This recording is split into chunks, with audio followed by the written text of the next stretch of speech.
Je viens d'arriver en tant que dirigeant dans le club du VSJ Fouriagne. On a mis quelques moyens un petit peu, je dirais, sur les réseaux sociaux, une télé. Et les joueurs en sont conscients. On a fait quelques efforts pour la com du club. Et là, aujourd'hui, ils ont mis tous les ingrédients pour passer ce tour qui était très important pour le club car on ne veut pas perdre de temps. On veut essayer d'avancer le plus rapidement possible. Et pour nous, la prochaine échéance, c'est le 10 juin avec donc le deuxième tour des barrages. Ce qui nous a porté aujourd'hui, c'était nous. On ne regarde pas les autres. L'important, c'était Fouriagne aujourd'hui. Et Fouriagne a gagné. On recevra le 10 juin Amiens ou Angoulême avec la même motivation, la même envie qu'on a mis aujourd'hui contre Clermont. Et je tiens à féliciter l'équipe de Clermont, les joueurs, les dirigeants. C'était un très très bon match, très équilibré. Je pense qu'on a vu du beau football en salle aujourd'hui et c'est très bien pour les spectateurs qui sont venus. Il a manqué la réussite. Je pense que surtout en première mi-temps, les deux équipes se valaient. Il y a eu des occasions de part et d'autre. Je trouve que les gardiens ont fait un grand match, que ce soit de notre côté ou de leur. Et voilà, il a manqué de la réussite. Voilà, il a manqué de la réussite. Il y a eu des transversales des deux côtés, surtout en première mi-temps. J'ai trouvé qu'on a un peu plus dominé le match en deuxième mi-temps. Par contre, on a eu quelques erreurs de déconcentration, et ça c'est un gros défaut qu'on a justement depuis un petit moment, que je leur dis, surtout en deuxième mi-temps, où on a tendance à se déconcentrer sur des touches, sur des remises.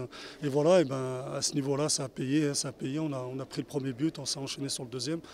Et voilà, quoi. Notre ambition primaire, c'était de monter en D2.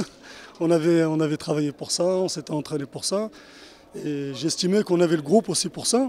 Voilà, donc maintenant on va attendre les échéances avec ce mariage entre l'Auvergne et le Rhône-Alpes, qu'on espère qu'il va être consommé pour l'année prochaine et qu'on aura un championnat intéressant parce que malheureusement nous, si vous voulez, on a beaucoup de problèmes lorsqu'on joue à l'extérieur, il ne faut pas se cacher. On a un championnat où la Ligue d'Auvergne fait beaucoup d'efforts pour nous proposer un championnat avec 6 équipes. Malheureusement, c'est vrai que jusqu'à l'année prochaine, en tout cas cette saison, jusqu'à aujourd'hui, les gros matchs à l'extérieur nous manquaient. Voilà, on n'a pas l'habitude d'aller jouer plusieurs centaines ou plusieurs milliers de kilomètres de chez nous. Et ça s'est retrouvé aujourd'hui, loin de notre public, loin de notre gymnase, avec une autre ambiance, avec la fatigue du voyage et tout ce qui va avec. J'espère qu'il y aura ce mariage en tout cas entre l'Auvergne et le Rhône-Alpes l'année prochaine pour qu'on puisse enfin passer un cap, on va dire, en Auvergne. Comme je disais à mes joueurs, je pense que le vainqueur de ce match-là, ce sera celui qui accédera en D2. En tout cas, je vous le souhaite. Très heureux, surtout soulagé. On va dire qu'on a franchi la première étape. Maintenant, on sait qu'il nous reste le plus dur à venir. Bon, après, très fiers de nos joueurs. On leur avait dit qu'il fallait, que c'était leur match. Nous, on a essayé de les préparer comme il fallait. Maintenant, c'était eux qui devaient faire le nécessaire sur le terrain. Ils l'ont fait.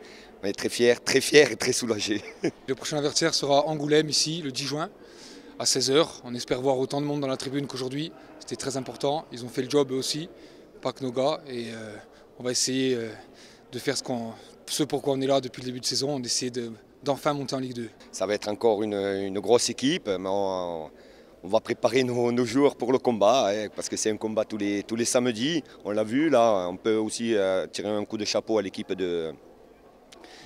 d'ouverture de Clermont qui se sont jusqu'à la fin, qui se sont accrochés malgré leur expulsion. Ça a été serré jusqu'à la fin, on le savait. Ça s'est joué sur des détails, ça n'a pas loupé. Donc voilà, après à nous de bien préparer ce match.